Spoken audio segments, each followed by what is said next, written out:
Hey people, Sleepy Reader here. I am a bit discombobulated late at night.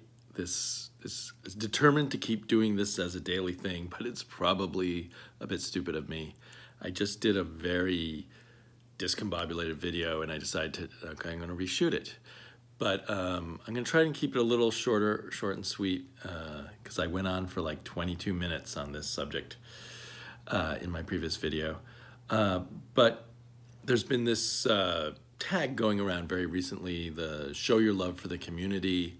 It was started by Undisputed Frost.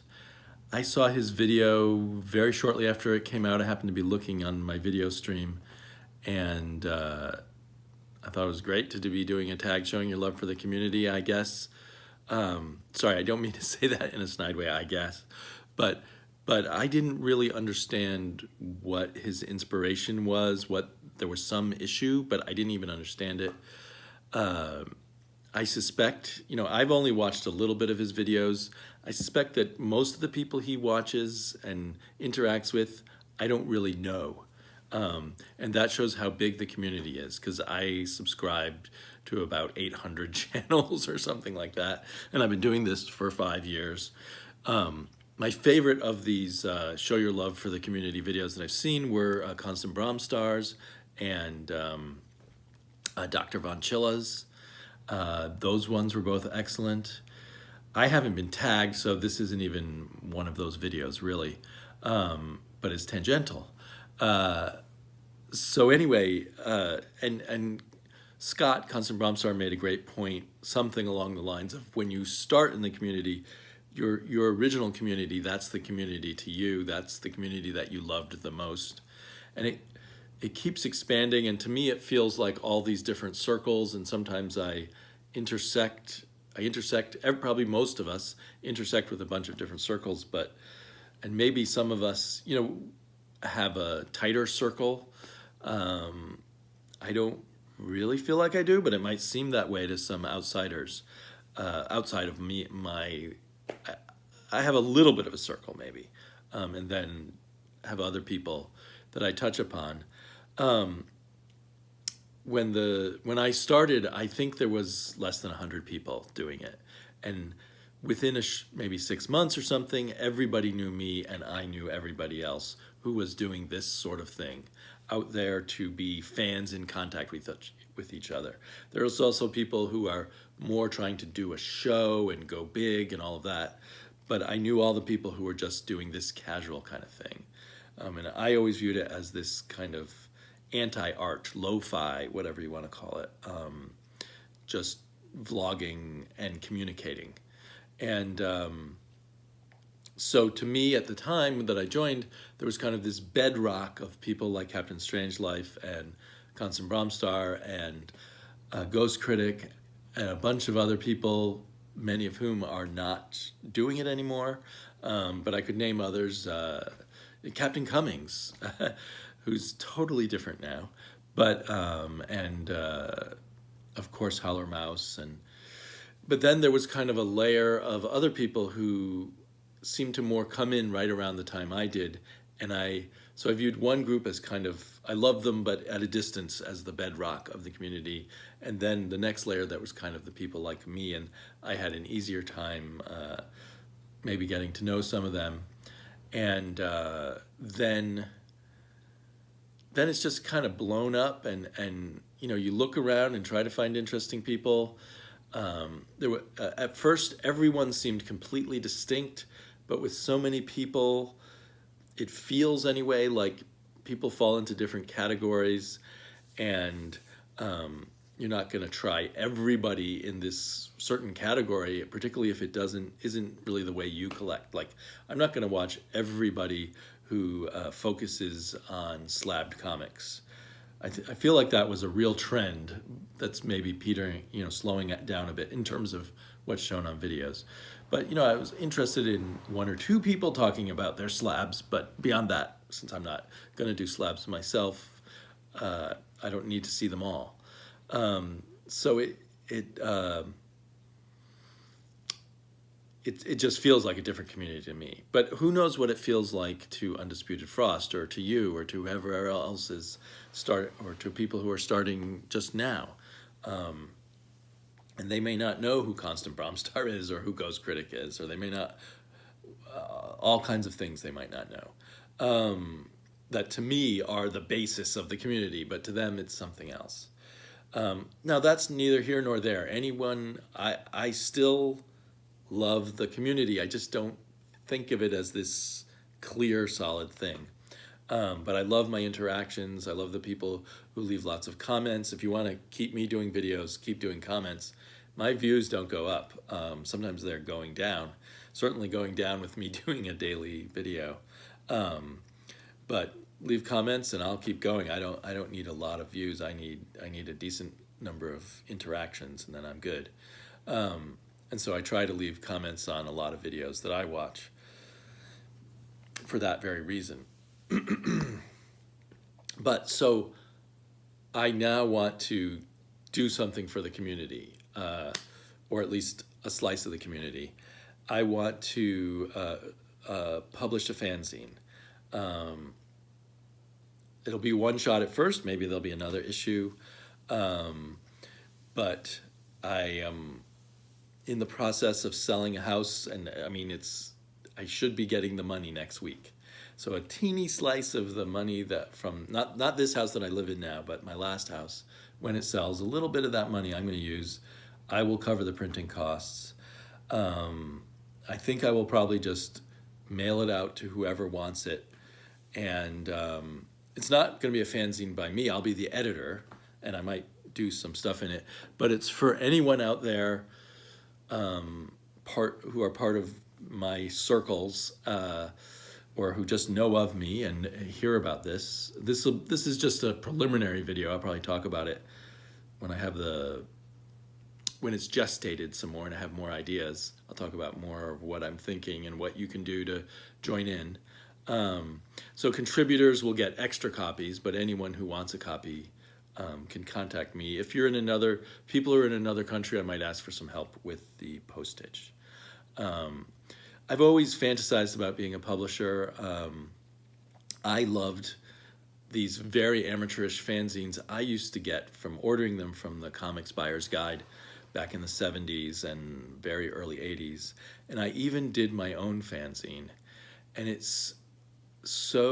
was a strip zine with just 3 comic strips by me in it, each like 3 or 4 pages, and then maybe 1 or 2 text pages. I can't even remember the title of it. And this shows you how much everything from my childhood or even my college days, because I think I was 18 or 19 when I did this scene, is gone, is thrown away. So I don't know the name, and I don't have a copy of the fanzine I drew and wrote myself in between doing my homework in college. And back then there were no computers or anything. It was all pasted onto paper, and I found a printer and they told me how to make it camera ready, and I printed up 100 copies and I sold 9. And I was such a kind of immature, clueless 19-year-old. It never occurred to me to try to promote it more than once. I just put one teeny tiny ad in the Comics Buyer's Guide. I didn't contact other people who were doing fanzines. I just didn't do anything that now would seem obvious to me. But this is just going to be a fanzine for people in the community, so it'll be a rare collector's item. We'll see where it goes. You know, I want it to be totally eclectic, have some comics in it, have illustrations, articles, interviews, jokes, whatever you think of. I don't even know what I want to call it yet. So anyone has any ideas of what could go into this? And after I do completely settle the real estate stuff and probably other things, but I'm going to start looking around, trying to find out more about printers and stuff like that. And just do it for my own, fun, wanting to go back to that fanzine kind of thing, but also reflecting the fact that this YouTube community, as was originally, to my knowledge, pointed out by ETA Nick, is a modern day version of the old fanzines. There were these great fanzines that were almost entirely letters. And so in one issue, there'd be letters about things. And in the next issue, there'd be a whole bunch of letters responding to the letters in the previous issue. And that's a lot of what, at least some of our videos are like. Haul videos perhaps are not like that, but there's other things. So yeah, just think about that. And I'm going to be thinking about it. When I went to sign papers at the title company today, I got to stop by a really cool comic book store that is not in my neighborhood, and it's called Cosmic Monkey. Sometimes I used to fantasize maybe I should move to the neighborhood where Cosmic Monkey is. And so I went in there and I grabbed some comics that I don't see at my tiny little store that really only orders a few basic comics and then stuff that people like me subscribe to. I do feel guilty at my shop because sometimes I'll see, if I've ordered some Image comic or some Oni comic, then the shop owner's taken the risk and ordered like 3 more copies, and I'll watch those 3 copies just sit on his shelves. Anyway, so one thing I found, which I didn't even know existed, is another Revenger comic, a one-shot, called Revenger is Trapped, Oily One-Shot. I don't know what that means, oily one-shot. Maybe I'll find out, or maybe that's an expression the young kids are using today that I don't know. This back cover is a little disturbing. The Revenger is it's like a sophisticated modern version of, or outgrowth of, the amateur fanzine.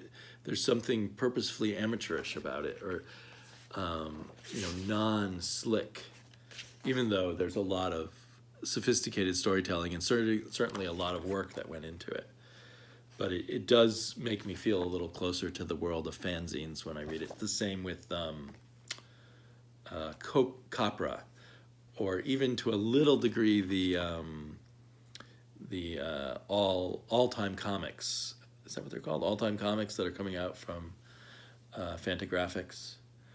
And then I grabbed Kid Lobotomy, which I didn't see at my regular shop. I didn't want to put it on my pull list, partially because I didn't like the name Kid Lobotomy, and I actually kind of turned off by this cover. I guess it's supposed to be kind of sexy, but it's not my kind of sexy. And also, I heard an interview with Shelley Bond promoting this, I think on Word Balloon, and I just didn't, she probably is just not someone who interviews well, but I just didn't buy into what she was selling.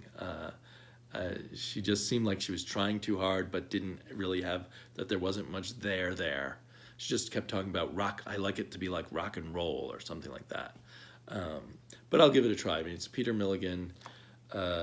This cover's not, but the interior art is quite different. So I'll give that a try. They have another book out called, what's it called? Executioneristas? No, Assassinistas. And I'm not really interested in a comic about assassins or female assassins. But it is drawn by Gilbert Hernandez, so that makes it a little tempting. So I'm hoping that somehow I'll get the first copy of that and see whether I like it. I really like the guy who runs my little shop, but I worry that if I put things on my pull list that I then immediately don't want, that he's kind of screwed, and maybe because I ordered it, he also ordered extra copies and stuff. So I'm a little bit cautious about putting these things on that I think, I want to see one issue, but I don't want to necessarily continue with it. And then Michael, or do you like to be called Michael or Mike, I wonder, the comic Crypt of Castle Hill, talked about this Fighting American, and I got pretty excited about it, and thankfully Cosmic Monkey had it, so I grabbed that. This seems like a Kirby-inspired cover. There's another cover that was an old Kirby drawing, but I liked this cover best of the 3 or 4 covers that I saw there. And the interior art looks fun, so we'll see how that is. See if it is a nice return to the old-fashioned, simpler days. And then I grabbed Simpson's Treehouse of Horror there. My shop really should get this. I mean, they have lots of kids coming in, but anyway, they do their best. I love the Simpsons Halloween cartoons, so hopefully that translates well onto the comic book page. And then I was super excited to see this. I don't know when it came out. It might have been a few months ago now. I did not see it at my shop. I would have thought I would have ordered it through my shop, but maybe I forgot to do it. Anyway, it's a one-shot follow-up on the Bulletproof Coffin. It's called 1,000 Yard Stare.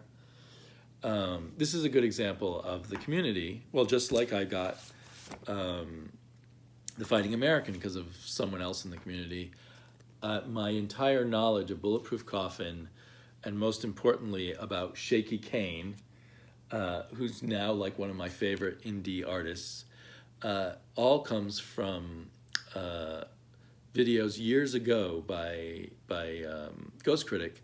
Every month he would talk about the Bulletproof Coffin. I had no idea what it was, but he kept loving it so much that eventually I went out and got the first trade, and I loved it, and I fell in love with Shaky Kane's art.